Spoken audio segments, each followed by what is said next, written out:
E já há reações depois das críticas de Bolsonaro ao aumento do fundo eleitoral.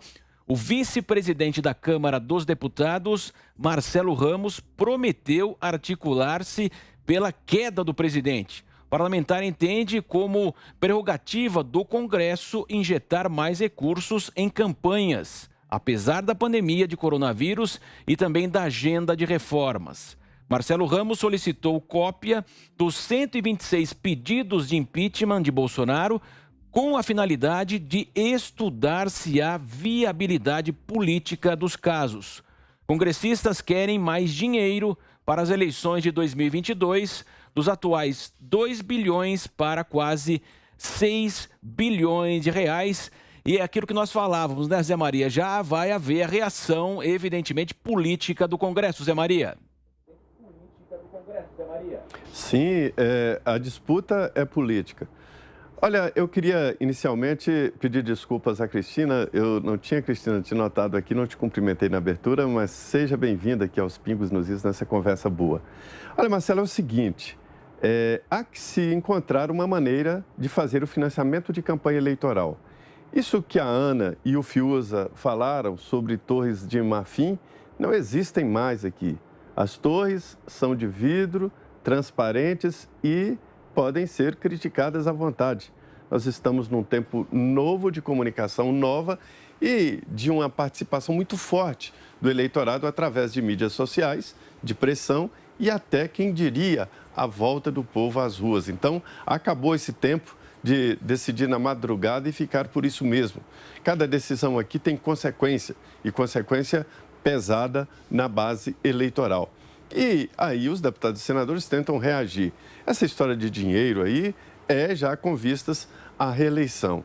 O Centrão aqui, ele é movido a dinheiro. É esse o combustível do Centrão, é que faz a maioria na Câmara dos Deputados. Então, voltando aqui, é preciso encontrar uma maneira de financiar a campanha eleitoral. Eu defendo a campanha transparente, financiada pelos próprios candidatos ou por aliados dos próprios candidatos, desde que seja transparente. O eleitor saiba que está votando naquele determinado candidato porque ele está recebendo financiamento ou do setor agropecuário, ou do setor automobilístico, ou do setor de fumo. Eles financiam, sim, muitos deputados aqui, tá? Fábrica de cigarros, fábrica de bebida, por que não? Enfim, mas que seja transparente. Uma vez no gabinete de um líder no Senado Federal, eu fazia uma entrevista, José Roberto Arruda, era líder do governo do ex-presidente Fernando Henrique.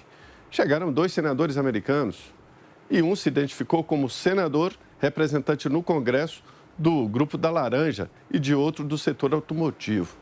E ele disse, se eu disser uma frase assim aqui, eu serei caçado. Por quê? Aqui no Brasil tudo vai pelas escondidas. Cada parlamentar é financiado, sim, por um grupo de pressão, mas é escondido. Lá não, é claro, o eleitor vota naquele candidato porque ele defende a laranja, defende o leite, defende o setor automobilístico. E em determinados momentos, esses grupos se unem para fazer acordo, mas tudo a transparência como eu defendo. O Supremo Tribunal Federal fez uma reforma eleitoral que o Congresso não quis fazer, não teve coragem, e proibiu esse financiamento privado. Eu tenho vergonha de falar, doação de campanha, porque alguém doaria 10 milhões. Isso virou uma grande lavanderia. O pessoal levava dinheiro para casa. Não era só para campanha, não era para partido político. Era para levar para casa também. Mesmo que fosse para partido político, dar dinheiro para partido em troca de aprovação de medida provisória, em troca de projetos no governo, em troca de benefícios de setores, isso é corrupção, não tem outro nome. O dinheiro ninguém pergunta. Quando o policial prende o bandido, ele não pergunta o que você vai fazer com esse dinheiro. Ele prende porque roubou. Então, na política também deve ser assim. Então, é preciso encontrar uma maneira de fazer o financiamento de campanha eleitoral, regulamentar. Eu defendo esse. Financiamento próprio, com a participação de aliados, desde que transparente. Quem esconder a origem do dinheiro seria caçado sumariamente. Mas há no Congresso uma defesa agora do financiamento público total. Ou seja, só se pode financiar campanha eleitoral com o financiamento de dinheiro público. olha, o orçamento brasileiro é muito apertado para torrar 6 bilhões de reais em campanha eleitoral. Por último, essa história do vice-presidente da Câmara dos Deputados, eu acho que tem que colocar mesmo no plenário esses pedidos de abertura de processo de impeachment do presidente Bolsonaro. Não há votos, não há pressão popular e isso seria arquivado de vez. Eu não gosto desta posição, deste encarceramento de ficar o presidente, olha que eu vou colocar isso no plenário. Coloque, não tem votos no Congresso para abrir o processo de impeachment. É bom que se livre de uma vez por todas dessa história. É uma pressão inócua, Fiuza? Esse vice, Marcelo Ramos, ele é uma ONG na Câmara, né? As coisas que ele fala não tem eco algum. O presidente Arthur Lira jamais ecoa as bobagens que ele diz, né? Ele é uma ONG, ele é um stand-up comedy. Ele achou esse nicho aí de fazer um antibolsonarismo histriônico, né? E fala, você pode ver qualquer assunto ele aparece aí. Esse voto auditável, ele aparece dizendo que não pode, que não dá, que ele sabe que não dá. Ele não tem nem vergonha da sua inconsistência, né? Ele sai falando mesmo. Então, ele tem aí ele é um vice-presidente da Câmara dos Deputados, mas a ação dele é uma ação que não tem nenhuma conexão, não é uma ação orgânica com a mesa da Câmara, pelo menos até onde se pode observar publicamente, né? Não tem consequências, tomadas de posição, parece, às vezes você olha e fala, poxa, um vice-presidente da Câmara dos Deputados dizendo isso, muito grave. No caso dele, nunca é grave, porque ele diz qualquer coisa, não ecoa, não repercute, não influencia, e a gente vai ver outros disparates assim vindos dele com toda certeza. Muito bem, Ana Paula, também quero te ouvir sobre esse tema, né? A classe política dissociada da realidade da população, né, Ana? Vou só abrir aspas aqui para uma recente declaração em abril desse ano. Quero que vocês adivinhem de quem foi essa declaração. Quero, desde já, falar da importância de se renovar o mandato do senador Omar Aziz.